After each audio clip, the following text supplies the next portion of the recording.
one of the places I got to go, this is actually a photo of a papyrus. I've actually shared this papyrus before. This isn't new. Um, one of the things I'll hear from people is, well, in the Greek sources, God's name is written Yahweh. Okay, whether that's true or not is a different discussion. But I found that there was a Greek papyrus where it has the name of God in Hebrew written in Greek letters, and it says there Yehoah.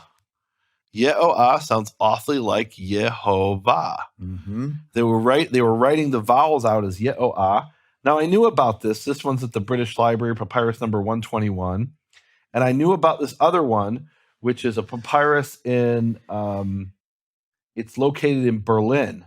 And so when I went to Berlin, I was actually able, they didn't let me handle the papyrus, but I was able to photograph it. And the story of me getting this photo, Michael, is kind of incredible.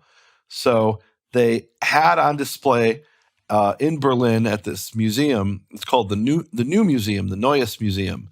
At the New Museum, they have the head of Nefertiti, which the Germans stole from Egypt. Okay. And it's the centerpiece of their museum. Mm-hmm. And they have guards all over the place so that you do not take a photo of the bust of Nefertiti.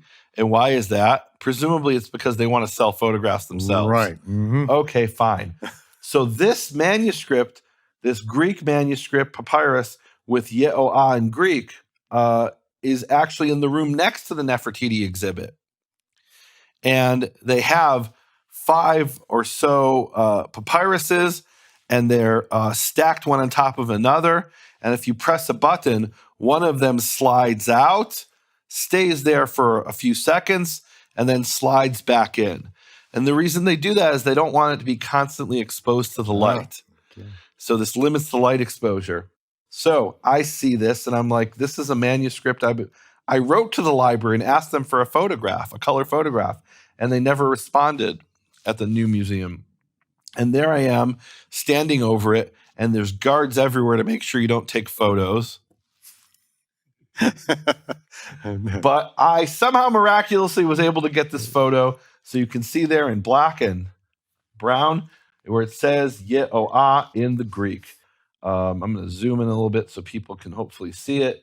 It has iota, epsilon, omega, alpha. It says there Yehoah, just like in the one in the British Library. Now, I'm not saying this proves Yehovah's name is Yehovah.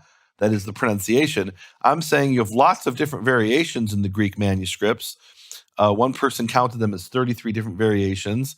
And you can't just say, well, we have Yahweh in the Greek. No, we have lots of things in the Greek because the Greeks didn't know how to pronounce the name. And they had heard Jews saying different things. Maybe they had misheard certain things. And in this case, in this papyrus, they write it as Yehoah.